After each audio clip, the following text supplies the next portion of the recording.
What better way to grab some ideas for content for this YouTube channel, for wherever you're watching this video, than to reach out to prospects or contacts or clients and ask them, what are your most pressing questions related to consultancy marketing, marketing and positioning your managed service provider business, whatever it might be. So that's exactly what I did. I reached out to a bunch of my contacts and I asked them, what is the most pressing question that is really burning a hole in your brain right now when it comes to marketing your consulting firm? And thankfully, I got a few responses. And one of them was from Amanda Stankovic. And she asked, said, to be honest, Matt, I suspect even when we have everything in place when it comes to marketing and getting that funnel together, finding the leads will be most difficult.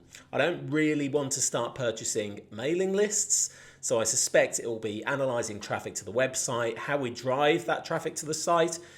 That will be the big challenge for us. So thank you, Amanda, for that. And I thought it would spark a bit of interesting content from me today. And I thought I would show you a highly personalised, targeted, low volume way of connecting with more prospects in a meaningful way that's actually going to grab their interest, retain their attention and get them into more conversations with you, those consultancy and MSP business owners.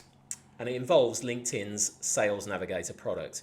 So I'm going to jump in and I'm going to show you exactly how I would go about connecting with some really high value prospects in a way that doesn't mean you've got to go out and purchase big mailing lists or anything like that, and is going to reap the rewards. Here we go.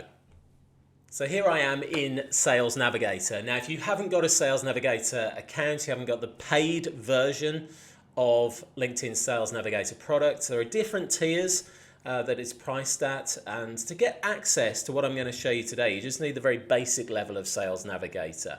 I think it's costing me at the moment about £58, at the moment, not much difference in dollars, about $60, $65, I think, per month to get access to Sales Navigator. I've been paying for it for years. And being completely honest, it's mostly for this feature, the ability to identify good prospects by the demographic and firmographic information that you can avail Sales Navigator of when it comes to using these filters. So I'm going to show you how to build a lead list today that is hyper-focused, really targeted, and will allow you to get into some more meaningful conversations. This isn't about mass outreach. I've had so many people reaching out to me via LinkedIn with their services and a whole bunch of other stuff, just telling me we can get you more appointments. And then when you get into the conversation with them, they want to send out thousands of cold emails, of cold messages to prospects that have no idea who you are, that you've got no prior relationship with, and frankly, they've got no reason to get into a conversation with you. So here's what we do first. We jump into Sales Navigator and we look at the lead filters that we're going to take a look at. If you need help navigating Sales Navigator, there are plenty of videos that will show you how to do that, but we're just going to simply come into the lead section and look at the lead filters here.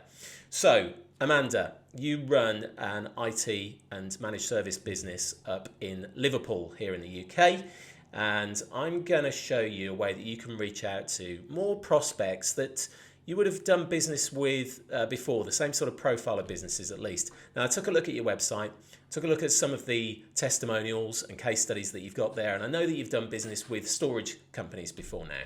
So I'm going to start there. I'm going to come to the industry filter. I'm going to start typing in warehousing and storage, and I'm going to include that. Now note, with any one of these filters, you've got the ability to include that particular filter or to exclude it.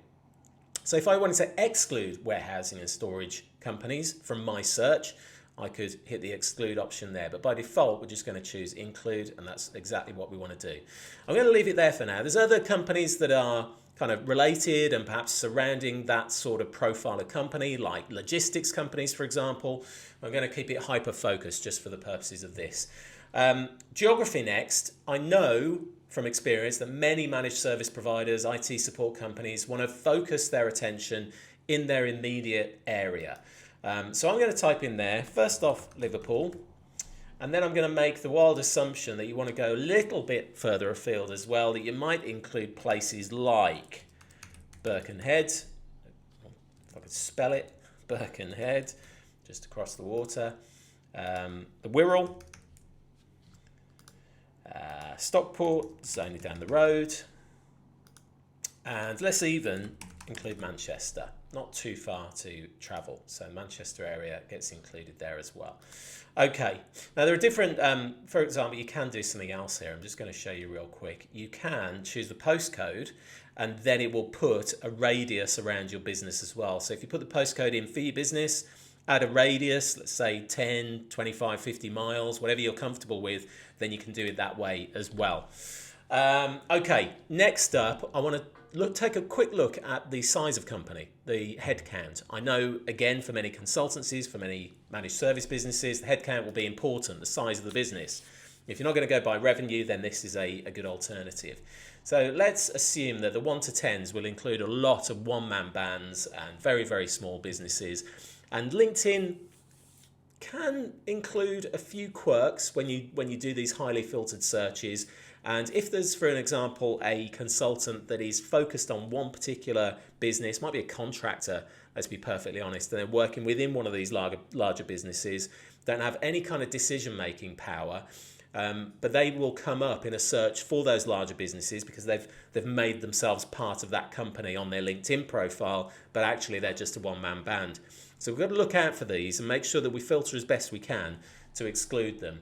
So I'm going to go 11 to 50, 51 to 200, 201 to 500 employees. Okay, so let's just have a check-in on the results. We've got a whole bunch of people, and there are 783 of them, in fact, that meet this criteria so far.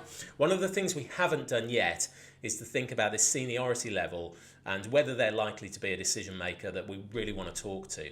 So let's do that next. There's a few different ways that you can identify the people that you want to connect with. And this is the main difference between leads and accounts. Leads are the individuals that you want to connect with. Accounts are the target companies, so at company level.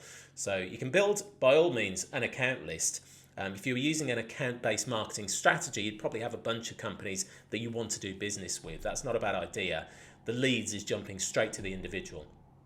So you can filter by function, you can filter by job title. Of course, lots of people give themselves loads of different versions of job titles. So, for example, if you were wanting to work with the CEO or chief exec, I mean, there will be people who call themselves chief exec, chief executive, chief executive officer, CEO, CE. There'll be a whole bunch of variations. So rather than do that, we can just come to seniority level. And it could be that any senior member of that organization would be a good entry point and at least a good introducer into the right people in the business. So let's not cut off any avenues just yet. Let's go for directors in the business. Let's go for those CXOs. It all moves around as you start to choose them. CXO, and even there might be some owners in there as well. So let's pop owner in there as well. And now we've got 52 results. So let's just recap. We've got companies in your geography, Amanda. We've got the industry being warehousing and storage. You've got some experience there, so that's a good place to start from because you can use that social proof to open up some doors. You've got a company headcount between 11 and 500, and you've got a seniority level that allows you to connect with directors, chief execs, chief operating officers, chief marketing officers, whatever it might be, as well as those owners that are in there as well. And now you've got a bunch of people that you can start saving into your target list. And what you do then is, of course, you click on save here, and it allows you to save to a particular list. I got a bunch that I saved to, and here's the benefit of doing that. What that does for us is when we go back to the home page on Sales Navigator, it means that you can be interacting with a filtered list of all the updates and content that is being shared by those leads. And this is the key. I'm starting to get into the strategy part, which I'll actually save for a separate video, that cadence of how you connect with these individuals. But we've got the ability to then just filter by leads and then click into any one of these updates and start interacting with it. If we're quite happy with that content, this one by Chris here, then I can like it, I can add comments, I can share, I can do all sorts of things with it just to get onto that individual's radar, start interacting with them before I do anything like asking them for a connection or asking them for a call or trying to get into a meaningful conversation with them. And as I say, I'll go into more detail about that strategy. But Amanda, thanks so much for asking the question. If you are looking for ways to connect at a more meaningful level without doing that mass outreach that seems to be so popular but so ineffective right now, and you'll know that because you're all recipients of this stuff. You get the cold emails, you get the cold messages and DMs and in-mails on LinkedIn. So if you're looking for a more targeted, a more effective, a more meaningful approach, that's how to start at least the prospecting side of things and start building that target list. I hope that's been massively useful. Hit that subscribe button, hit the like, thumbs up if you've enjoyed this, and come back, so I'm going to be sharing more ideas to help better position your consulting firm and to build that consultancy client acquisition engine.